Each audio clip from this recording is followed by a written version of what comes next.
Bienvenue à cette nouvelle édition du Journal de la Ville, mesdames et messieurs, que nous vous convions de suivre avec beaucoup d'intérêt.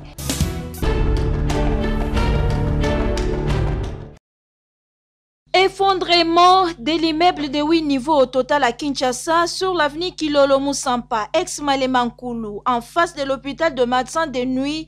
Alerté, le gouverneur de la ville de Kinshasa, Jean-Tiningo Bilambaka, n'a pas tardé. Il s'est vite rendu sur les lieux du drame. C'est lundi 18 mars 2024 pour s'enquérir de la situation. Sur place, le constat est amer, pas d'équilibre. L'immeuble n'a pas pu s'y porter, il a cédé. D'où il faut sa démolition, ordonne le gouverneur. Nous avons été alertés depuis le matin qu'il y avait un bâtiment qui s'était donc affaissé. Nous sommes arrivés constater le fait.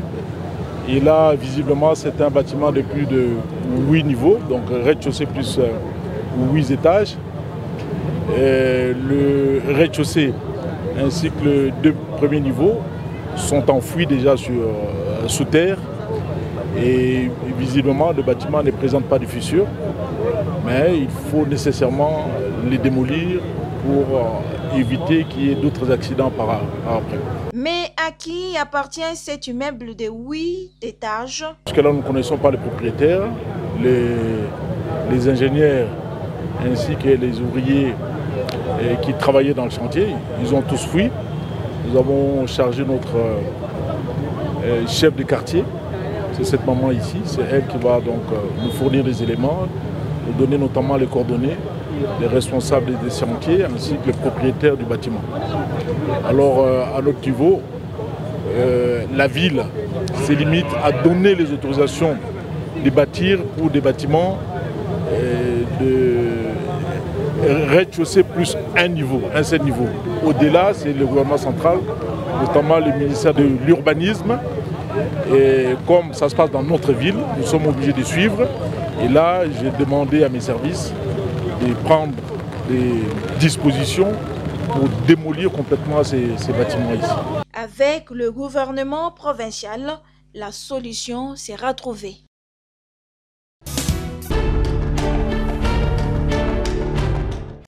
Confrontés par de fortes chaleurs au degré très élevé, soleil ardent, les Quinoises et Quinois cherchent depuis un certain temps dame la pluie pour rafraîchir la terre et les mémoires qui surchauffent. C'est lundi 18 mars 2024 dans la soirée, un vent avec menace de pluie a soufflé, laissant les paisibles citoyens sur leur soif. Ces vents, qui beaucoup attendaient être accompagnés de la pluie, est allé souffler au lycée Kimwenza, où il a tout dévasté. Un phénomène que les lycéens n'arrivent pas à comprendre. Alors, il s'est passé une situation très malheureuse aujourd'hui. Au lycée de Kimwenza, il y a eu un ouragan et ça a pratiquement ravagé presque tous les dortoirs de cet internat. Et pas mal de petites choses aussi. Donc nous sommes vraiment dans une situation très lamentable en ce moment. Moi j'étais dans la salle des pédagogues, les autres à l'étude, et puis la pluie a commencé, on trouvait ça normal. Et puis quand on est monté, les tontines sont montées pour voir comment c'est passé ici au dehors, donc c'était catastrophique. Les murs impossibles, là derrière il n'y a plus des murs, et puis au dortoir il y a des choses qui se sont abîmées, les réservoirs est abîmés. Donc on ne sait pas comment expliquer ce phénomène. Leurs enseignants expliquent. C'était autour de 15 heures. Un vent violent accompagné d'une petite pluie qui a tout dévasté. Et je crois que les images les témoignent. Quand vous regardez partout, vous allez voir des tôles éparpillées dans les dortoirs construits par le Belge. Tous ces dortoirs-là, la toiture est emportée. Et même ce dortoir ici, quand vous regardez, vous allez voir que la toiture est à moitié emportée. Donc les enfants, vous le voyez, les élèves sont dehors et nous savons quelle solution faut-il trouver dans l'immédiat. Lycée Kimwenza, une école de grande renommée, a besoin de l'aide, lance le bourgmestre de la commune de Mongafula, Séverin Lumbu Malamba. En tant qu'autorité, je pense que je réconforte d'abord les élèves. C'est une catastrophe naturelle. Je pense qu'en ce moment, l'école a trouvé déjà une solution palliative. Toutes les filles vont dormir à l'internat primaire.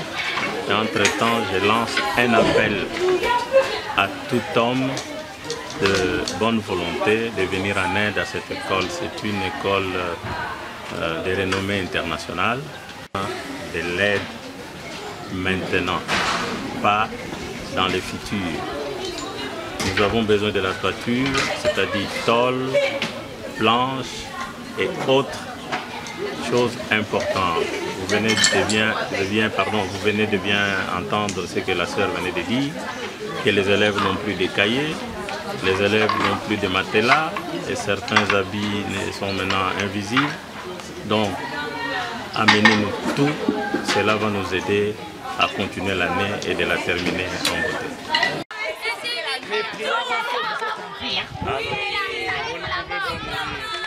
Dieu est avec vous. Voilà.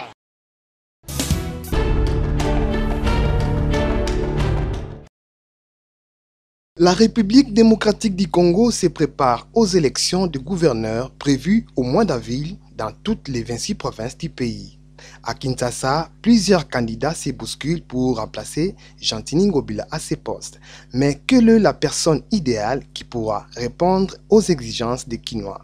Interrogé à ce sujet, Jean Mangalibi, acteur de la société civile, donne son point de vue. Il doit être une personne sage, intelligente et puis connue ou bien d'une bonne réputation.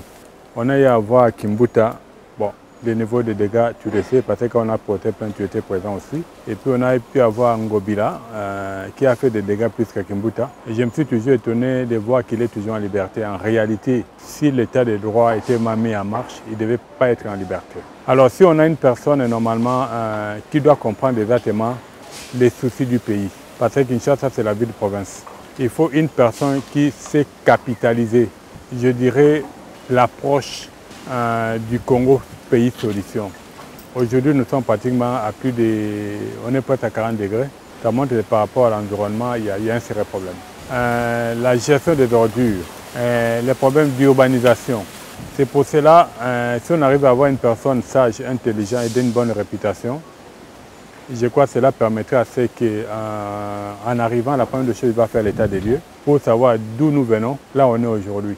Je crois qu'en faisant l'état des lieux, avec ce que nous, on aura à lui communiquer, je crois que ça permettrait à ce qu'il arrive à gérer la ville différemment par rapport à ceux qui sont passés avant lui.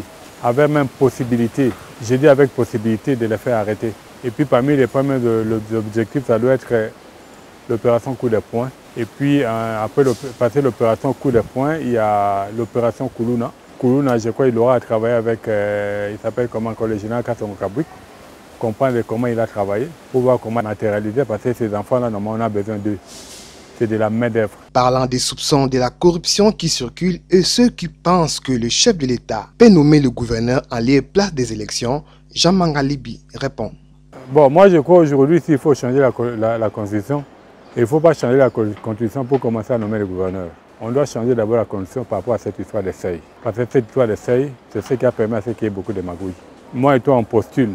Toi, tu as 10 000 voix, moi j'ai 2 voix. Étant donné ma tête plaît au numéro 1 de notre regroupement, moi je vais passer, toi tu échoues. Ça montre que les gens qui sont passés, ce n'est pas vraiment les gens que la population avait voté. Si on doit vraiment prôner l'état de droit, les gens qui ont corrompu, on les connaît. Aujourd'hui, on parle de la corruption. On sait comment ça se passe. Au lieu de chercher à nommer, pourquoi ne pas sanctionner ceux qui sont en train de corrompre et ceux qui sont en train de percevoir cet argent-là? On est face à toutes ces réalités. Parce que si, pour contenir la corruption, il faut faire passer une loi qui va nous amener dans un système qui pourra nous compliquer la vie. Non. Mettons la loi sur la table. Une personne qui corrompt, qui dit la loi? C'est lui qui a reçu, qui dit la loi. Cela permettrait à ce qu'on soit au correct. Parce que s'il faut nommer, qui va nommer? Est-ce la personne qui aura le pouvoir de nommer? Il va nommer quelqu'un de l'opposition ou il verra dans son carré. C'est pour cela qu'il faut laisser la démocratie évoluer. Mois de mars, mois dédié aux femmes et les femmes de la Direction générale de recettes de Kinshasa, DGRK, jouant un grand rôle dans la mobilisation des recettes, sensibilisent les femmes à s'acquitter de leurs devoirs civiques. Annie Kakwata est directeur des recettes DGRK Kasavubo. Pour ce qui nous concerne, la DGRK les femmes cadres comme les agents, nous sommes impliqués dans la mobilisation des recettes.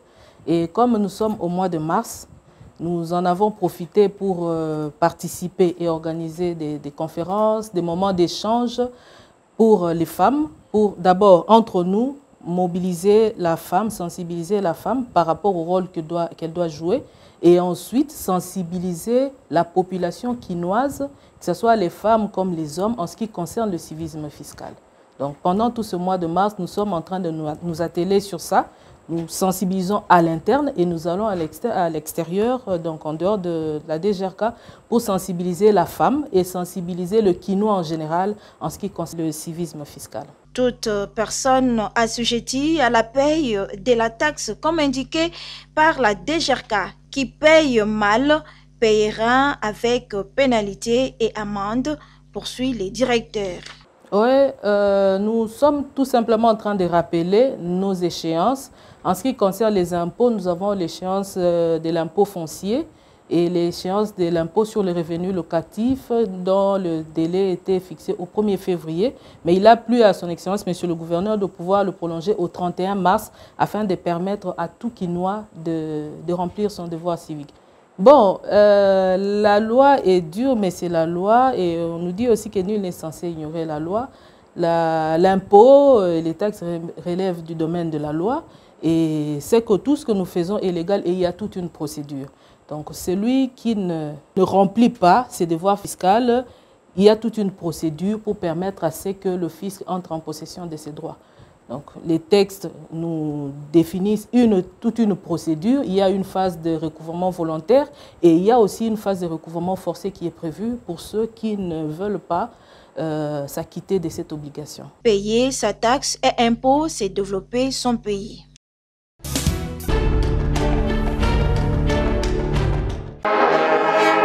C'était une journée de double célébration le dimanche 17 mars 2024 au centre d'accueil kimbanguiste dans la commune de Kasavubu. Il s'agit de la célébration du deuxième culte spécial en l'honneur du représentant légal de l'église kimbanguiste Papa Simon Kimbangu Kiangani depuis son arrivée à Kinshasa, capitale de la République démocratique du Congo, le 7 mars dernier.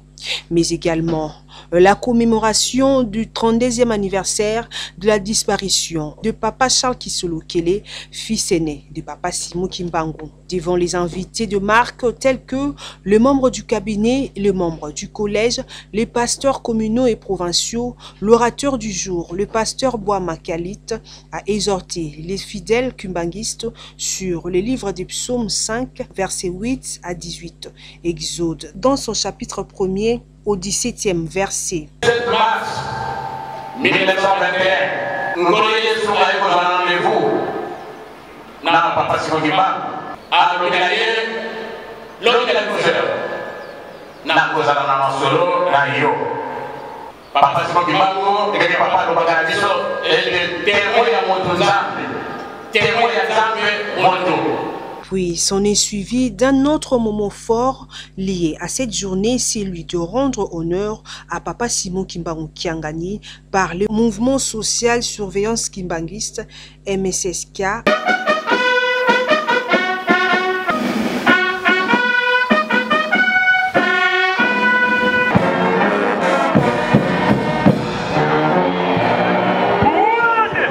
Prenant la parole, le pasteur provincial Pumbwalo Nzambo Valon est revenu sur la quintessence de ces cultes dominicales dits spéciales. Les lots d'attendre ensemble, nous avons abisso à Tigika Mayelo Sele, à Kinshasa, à tourisme, à Kota Bisote, à Kona. Il y a le 6 avril, il y a 2024. Et Zalika Mayelo c'était l'État. Gouvernement congolais, Tosamela, la déclaration. 2023, il y a mon conseiller gouvernement du Congo, à Zaki Mikino, à Zaki Mikano, à Sali de loi, et les 6 avril, et comme une journée fériée, chômée et payée. Mon million de Sango, Tata Molini, mon sang d'aller à Kinshasa, pour la mission. Il faut sacrifice, il faut poser acte, il y a la reconnaissance, Journée terminée par un défilé dans une ambiance au rythme de fanfare kimbanguiste.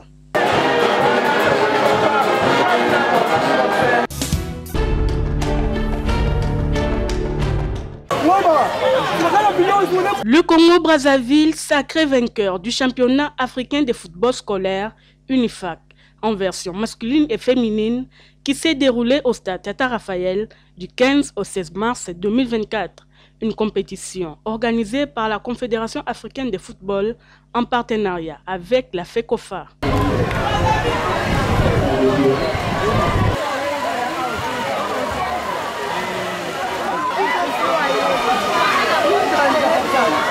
Chez les dames, la RDC a affronté la République du Congo, un match qui s'est soldé en faveur du Congo-Brazzaville.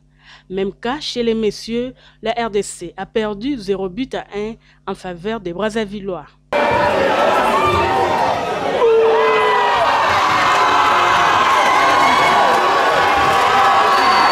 On est content, on savait qu'on allait remporter la finale. Malheureusement, le match a été un peu trop serré, vu qu'on a sous-estimé l'adversaire, mais grâce à nos compétences, on a été meilleur qu'eux. J'ai vraiment aimé, malgré la défaite, j'ai vraiment aimé. Je crois bien la saison prochaine, on va y arriver. Toujours dans le contexte de cette compétition, plusieurs formations ont été organisées durant 4 jours, à l'issue desquelles des brevets ont été remis aux participants. Je vous exhorte donc à bien mettre en application tout ce que vous avez appris ici pour que le football dans nos différents coins, dans nos différents pays puisse prendre de la valeur par rapport aux acteurs qui concourent à ce que le football prenne de l'essor dans nos pays. Et nous, on vous encourage à être, lorsque vous repartirez dans vos pays, à faire en sorte que vos connaissances que vous avez apprises ici, que vous pouvez les vulgariser dans vos pays respectifs. Ici est de rappeler que les gagnants de ces tournois scolaires représenteront l'Afrique centrale au tournoi panafricain.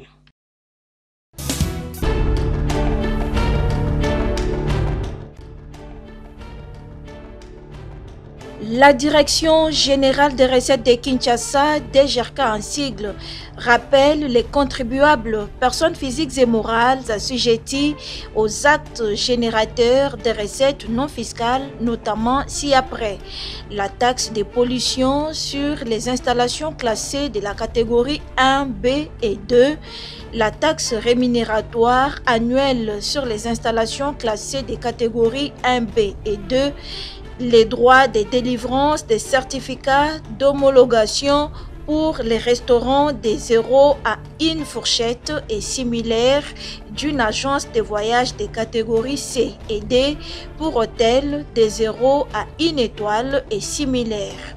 La taxe sur autorisation des transports des biens et des passagers, la taxe sur autorisation d'aménagement des parkings privés sur le domaine public de la ville, parking privé et parking réservé, la taxe d'enregistrement annuel des établissements des loisirs, les frais des certificats médicaux de bonne santé pour le personnel des établissements classés, les taxes sur les actes notariés, AGO, AG, la taxe d'identification annuelle du personnel et des sociétés de gardiennage, que l'échéance est fixée au 31 mars 2024, tombant les dimanches, et est repoussée au lundi 1er avril 2024. À cet effet, il leur est demandé de retirer la note de perception auprès de l'ordonnateur de la DGRK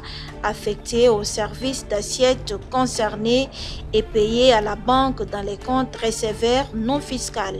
Dépasser ces délais, les pénalités et amendes leur seront appliquées conformément à la loi en vigueur. Fait à Kinshasa le 7 mars 2024, Miché Moussaka Mayelenkai, directeur général.